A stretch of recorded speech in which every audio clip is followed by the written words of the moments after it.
Hey everybody, this is Daniel Sorbano, and today I'm going to go over fighting stance for the street, so stay tuned. Alright guys, now a lot of guys and girls have written to me and asked me about different types of fighting stance, what's the best one for fighting in the street versus one fighting for boxing in the ring. So I'm just going to cover the ones that are good for fighting in the street, okay? It's the ones I've used and they've worked well for me. So, first of all, you have to understand it's not like in a boxing gym. A lot of times you don't have flat surface. Other times, depending on what kind of shoes you're wearing, you could be going out wearing hard shoes. You could be just hanging out and just wearing tennis shoes, or you can be wearing boots or what have you. So the fighting stance needs to be a little bit different than what you would wear if you were in the gym. Okay. Now another thing too is that when you're fighting, especially for a street fight, you have to understand that the fight doesn't work like it does in the gym. What I mean by that is it's not symmetrical in its movement. What I mean by that is he hits you, you hit him back. He hits back, you hit him back, counter back and forth. He hits you, you counter, you hit him, he counters, back and forth, back and forth. It doesn't work like that. That's like sparring. It's like training in the gym, and it won't work like that. What it does, well, how it is, it's more asymmetrical, which is if the guy hits you, he's going to hit you and keep on hitting you until he can finish you off. Okay, he doesn't give you, hopefully, well, not hopefully, but he's going to try to keep you from trying to hurt him by keep on punching you until he can take you out, or vice versa. Okay, so that's usually how it works on the street. Usually the guy that's getting hit and he just keeps on getting hit and covers up, he's usually the one that's going to be losing out on the street. Okay, so that's how it's going to be. It's asymmetrical. It's just one way. Boom, boom, boom, just continuous one way until you can knock them on the ground and kick them or stomp them or take them up. Okay, so those are the two different ways that's going to happen out in the street, or it's more asymmetrical than symmetrical. Okay, it might start off symmetrical slightly, but majority of the time it's asymmetrical and they just go on you until they can finish you off. All right, so that's the difference between the boxing or symmetrical versus asymmetrical fighting out there in the street. So what we're going to be covering is a fighting stance that can deal with either or, okay, and it works really well, and it'll make you more stronger and adept at fighting out in the street. Okay, so in the next segment we're going to go over a lot of the mechanics and some of the things that you're going to have to take into account when you're fighting in the street. Alright guys, one thing I want you to think about is your guard. How are you going to keep your hands? I mean, in boxing, MMA, and other type of fighting, they keep their hands up here to protect their face from getting hit, right? Getting clocked and everything. And the thing is, while it works fine, when you take your gloves off, it's easy to get hit. Your hands are too close to your face, it's easy to get them smashed into your face. Also, too, the guy pulls out a weapon, your hands are here, it's easy to get stabbed, okay? In the neck, in the head, just around the area where, you have your hands tight, so that doesn't work very well. I mean, there's a time for covering up that way and there's a time not to, okay? If you're fighting more like one-on-one at the time, what we like to do, or I like to teach, is keep your hands a little bit more further away from your body, because again, you're going bare knuckle, so you don't have the luxury of having gloves to protect you and take a lot of the impact, okay? So you keep them a little bit further away from your face. I like to keep my rear hand, about a thumb length away from my chin. The reason why is so I can block it, duck, all right, so it's not that far away, okay? My my lead hand is a little bit further out in front, okay? And just when I keep it low, it's because that way I can use my whole body when I'm striking, okay? When I keep it up here, it doesn't work very well. I like to keep it down here so I can really strike with my full body weight behind my punch, In the street fight, guys, it's all about impact, hitting hard, and just keep on hitting, okay, trying to take out the other guy. And that's what it comes down to, is just powerful hit shots to take out the adversary, or to be able to knock him down enough so he can get away, okay? So that's just the bottom line of how that works, It's not about points. It's not about, how good you're going to be over this guy or how fast you're going to be. None of that, okay? What it's about is pure power, brutal, take him out as quickly as you can and get away type of fighting, or, that's going to be the concept behind when you're fighting on the street. Okay, so I like to keep my hand, like I said, my lead hand in front slightly, rear hand, thumb, about a thumb's length away from my chin. Okay, then what I like to do is keep my elbows in front of my hips, okay? So that way, whether he has a weapon or whether he doesn't, at least he can't get to me. It's going to be a little bit harder for him to get to me when I'm fighting. I like to sit more like on my butt, just drop my weight down slightly and sit down slightly to give you more lower center of gravity and to be able to closer to the ground, okay, and be more solid, all right? Now, the reason why is because if you get attacked from more than one person, you're not going to be falling all over the place. When you're standing up too high, your center of gravity is up higher, and it's easier to get knocked down, knocked around, and manipulated in that manner. So it's better off to sit and stay lower on your body, okay, to the ground. It makes you more rooted to the ground and be able to throw more powerful strikes, all right, when you're fighting. Now, the thing is, as far as keeping your hands, some guys like to keep them close, some guys keep them wide. I just go with what I call the open guard slightly, so it's open here. So let him come, and I just, so I can counter, take him, go off the individual and strike, okay? I don't like to close up because I want to see what's going on, all right? So I keep myself here, so I'm more open and as far as being able to counter and attack the individual if I have to, or if I'm getting attacked, just immediately go into my full mode of attack, and taking out the individual. I'm telling you guys, when you get adrenalized, this is how you're going to be. You're going to be swinging and taking out the guy, so you got to control that adrenaline. But even in that control, you've got to be able to have some freedom of movement to be able to strike the individual. When you're tight like that, and you train, it's kind of hard to do that, all right? So it's a little bit looser, and you're able to just go at the individual. A lot of you guys will think, well, your head's open or what have you. It's always going to be open, okay? When you're fighting somebody, it's always going to be open. And usually in a street fight, it's more about offensive fighting versus defensive, okay? It's not like boxing. Again, it's not back and forth. It's just usually one way. You're going to be adrenalized, and you're just going to be going in there and trying to take out the individual, okay? Or the individual's going to try to take you out. So it's not about, trying to protect yourself as best you can. It's just going in there and tearing out the individual, okay? And that's just the way it's going to go out there in the street. So again, keeping your hands in front so that way you can protect yourself, all right? And counter the individual when he's trying to attack you. So this is the way I like to hold. Also the shoulders, again, roll them slightly. And the reason why too, guys, is because I keep my elbows in front of my hips, because wherever I move, I'm able to strike, okay? Never brag your weapons of war, like I've told you before in another video.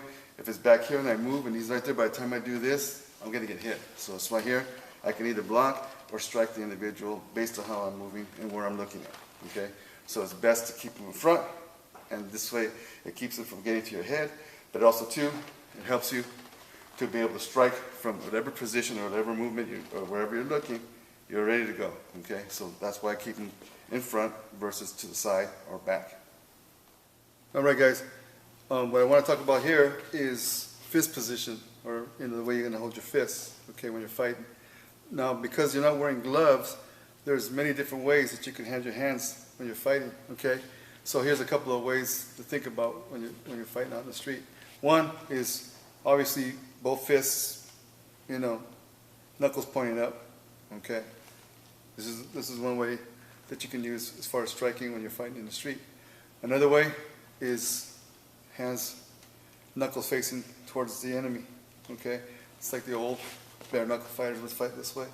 Works really well, boom, you can go on them. This works really well too, okay? That's another way. Another way you can do it is one fist down, one fist up, this way, okay? Here, this way, okay?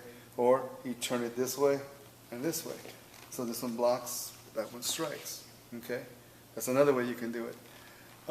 Another way you can do it is by having your hands open, having both hands open. Someone's throwing something, you can. Usually when you're, right before it starts, you get your hands up, like, I don't want problems, I don't want to fight. Also, they start going at you. Your hands can protect you, and then you can go into your fighting stance and start striking right off of them, okay? So both hands open. Another way you can do it is one hand open, one hand closed, the power hand in the back closed, okay? So this one, you can use to push or index somebody, and then start striking right off of that, okay? Another way you can do it is the lead hand closed, the rear hand open. Okay, so you can parry or block a shot and strike off of that with the lead hand. Okay, so that's another way you can do it. So there's a very, options. that you have here when you're striking, without no gloves on. So, I mean, just mix and match, try which type of fist position you need to go, depending on what's going on and what they're giving you. This is what you can adjust your hands for, okay? Like I said, with the lead hand open, you can grab somebody and start banging on them. You can use it to push and start striking. So there's just, like I said, very different methods and different ways you can use the different hand positions or fist positions when you're fighting for street, okay? So just mix and match, try them out, see which ones you like, keep the ones you like, and the ones you don't have to do it, okay? So again, these are just different ways you can use your hands, because it's a lot different than when you have your gloves on, all right? So these are just different types of positions you can use when you're street fighting. All right, guys, what I'm going to go over right now is bipod versus quadripod fighting stance for street fighting, okay? And what I mean by that is we are bipod animals, two-legged, okay? Cows, horses are four-legged or quadrupod animals, okay? So because they have four legs, they're balanced on all sides. We, being two-legged, are not balanced on all sides. We're balanced on two sides with two of the sides unbalanced, all right? So when you're fighting, we have to take into effect or into account that situation, okay? And that's how we fight against somebody, to use the weak areas that we can't stabilize versus the strong areas where we can. So what I'm talking about is this. So typical, karate stance is more pretty much linear this way, like you're standing on a 2x4 almost. Boxers try to blade themselves in the same similar situation, okay? Try to be more, give less of a target to the enemy, okay? Now, well, this position here is good for doing that, and also you can move forward and back really smoothly. It's strongest from the front area because within a 70-degree angle, either from the back or from the front, you can take hit and you're solid and you're able to move around in this position, and it works really well. But when you attack it from the sides, that's the weak area, because all it takes is a finger push on either side and I'm going to fall all over myself, because that's where the weak areas of this type of fighting stance is going to be at, all right? The other way is more like a wrestling stance where I give you more, squared up on the individual to fight him and to take him down. Now, in this stance here, okay, I'm going to be strong on the sides, okay? I'm going to, like 70 degrees on one side, 70 degrees on the other side. You can hit me, try to grab me on that side. I'm going to be very solid on that side. Where I'm going to be weak at is from the front or from the back. That's my weak point in this situation here. So that's going to be a disadvantage for me in a street fight. So now that I see the advantages and disadvantages of these different types of footwork patterns or fighting stance, I got to figure out which ones I need to use. So in the next segment, I'm going to show you the one that you can use that takes the best of both worlds and makes you a very strong, stable fighter. All right, so in this segment, what I'm going to show you is how to become a quadrupod type fighter, okay? So that you'll be strong on all sides. So what you're going to do is your lead leg is going to turn about 35 degrees inward and your rear leg about 45 degrees, okay? So you're going to be facing this way. Now, what I'm going to do is I'm going to turn my hips. Notice I turn my hips towards who I'm fighting, and my rear foot slightly raises up, but my front foot stays the same in the 35-degree angle. See the rear foot? It turns with the hip. Now, I'm in what I call the quadrupod, fighting stance. I'm solid on both sides, and I'm solid forward. The reason I am is because my feet are planted in this direction, so I'm solid from the sides. My hips are turned forward, okay? And my body's still slanted this way, so I'm solid in the front, I'm solid on the sides, I'm solid on the back.